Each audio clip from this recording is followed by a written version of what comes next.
I'll have a Bloody Mary and a steak sandwich and a steak right. sandwich. And put it on the Underhills tab, of course. Confess Fletch. It's been out for a little while on Paramount Plus, but there have been so many new movies. We are just now getting around to this because it was a pleasant surprise. We wanted to come and tell you about it. Alonso. I get it. You want my help? Okay. Hey, guys, is there a way we can call in a coffee order? I'd kill for a macchiato. Not literally. I don't think it's on Paramount Plus yet, but it is on demand and in some theaters. But you would never know it because Paramount has done the most minimal effort of like putting this movie out in the world, which is a bummer because it's really a delightful.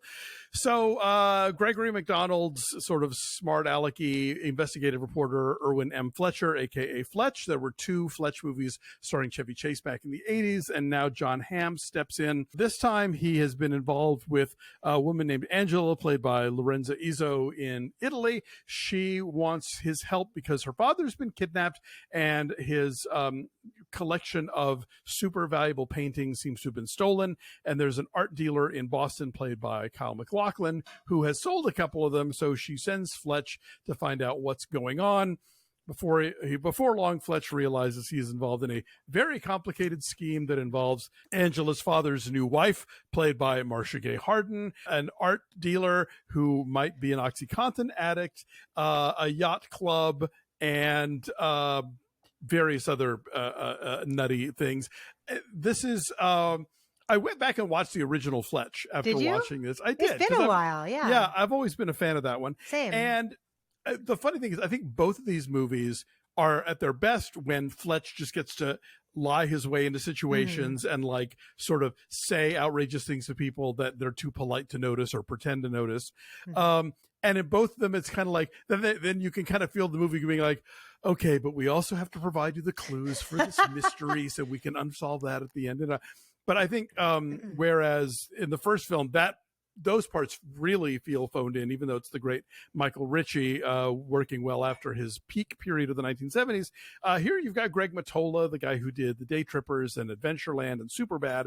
And so there's just a fun kind of breezy quippiness to this. They throw in some really fun character actors who are hilarious, like Annie Mumolo and Lucy Punch. So yeah, I was thoroughly charmed. And I think if people are thinking they would like to see a Fletch movie with Jon Hamm, this is all of those things. And he's having a very good time and is very funny. And you get to see him reunited with John Slattery. So what's not to like? Like one of the best scenes in the whole movie is him reuniting with John Slattery because it's such a different vibe from Mad Men. Like they're so schlumpy and like slovenly and just do not care.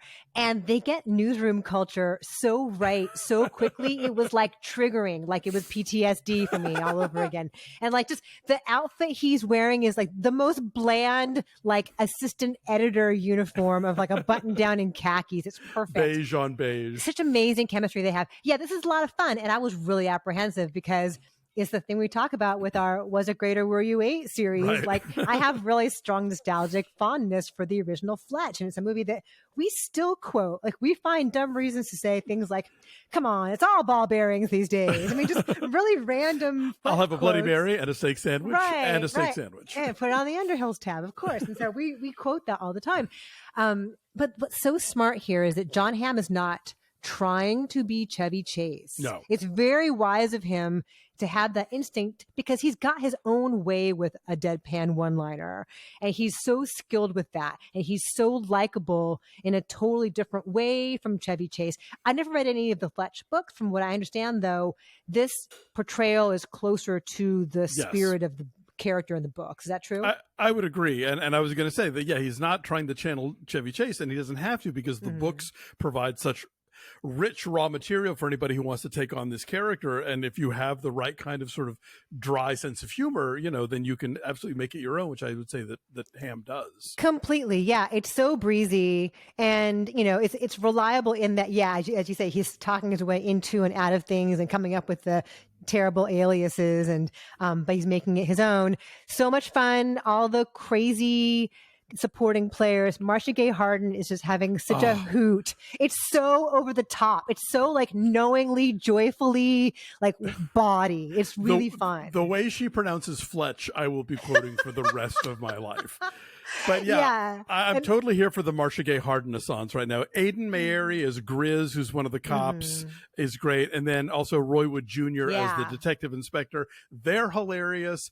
And what's also fun, as opposed to the Chevy Chase versions, is that the clueless white guy thing that Fletch has, which was kind of a feature in the first movies, is now a bug, because he's not as smart as he thinks he is. He's not as good of a detective as he thinks he is. And more often than not, he's just getting in the way of things.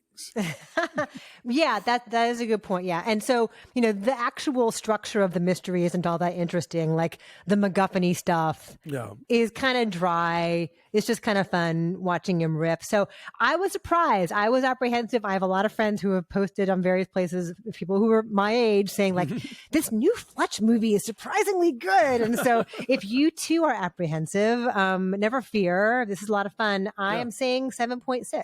I said 7.8. I had a really good time with this. I hope they make more, but if no one sees this one, that ain't happening. So we'll see.